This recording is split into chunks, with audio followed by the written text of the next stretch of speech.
Sure. What's happening in the? Well, I think that we didn't have As a an acronym. APAC. I'm not very good with these regions. It's like every week I hear a new one, and I haven't quite memorized these yet. So, what's happening Yes. in the world of APAC? Is that right? APAC. There you APAC. go. What's happening in the world of APAC? From construction technology point of view, and maybe some economy as well, broadly speaking.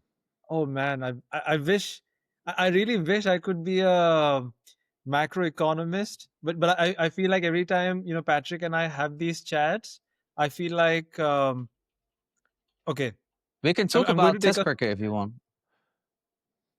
Oh yeah, do you mean the first test or the world test, the finals? Okay, never mind. I think I think we're losing Patrick already. But what I was saying was, whenever I talk with Patrick about macroeconomic stuff, I think I always make this observation that, hey, you just tune in to CNBC any day and look at what macroeconomists say and the predictions they make for the next month. You can So it's rest gonna assured happen. it'll always be the opposite, by the way. So I definitely wouldn't call myself a macroeconomist, if nothing else, just for self-respect reasons. Ray Dalio. According to Dalio, we're on the 10th recession since 2015. Yeah. You might upset I actually Martin ordered his saying book. that. Yeah. I think it's coming. It's coming this week. Why countries go broke. Yeah. Yeah. So how have you guys been but- getting on with this recession, the 10th recession? Still living? I mean, are you sure it's a recession?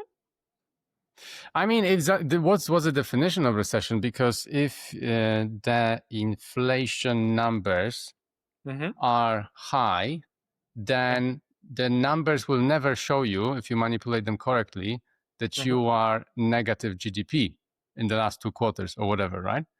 If you manipulate, because the technical definition of the recession is 2 negative quarters of the GDP. Yeah, that's but what they say. In real GDP, you wouldn't see the inflation. I think the number that's officially reported, it's the real GDP growth. But I mean, Real? Yeah, it's the real GDP growth. The Adjusted for nominal inflation.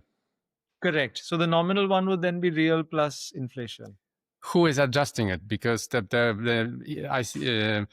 bucket has been changing. I've heard since they invented the term of the, what is it called? Not ICP. You've been listening to too many founders. I mean, look at the German stock market, man. You don't get an impression of any recession over here. I mean, I think Germany technically is in a recession, a very slight recession. But look, I think all these things, there's also lots of levers available. If you increase public spending a little bit, then it'll no longer be in a recession.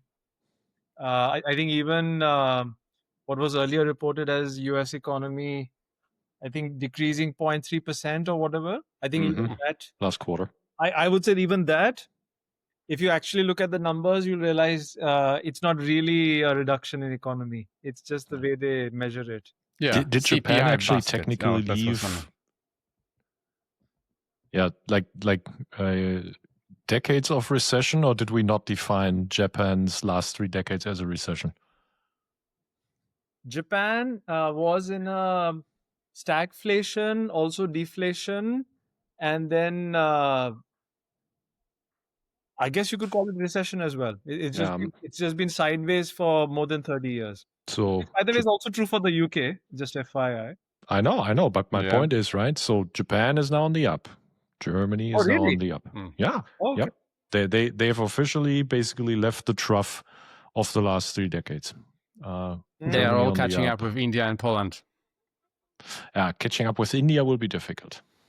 I think that one is a monumental task. As you know, we're very long India.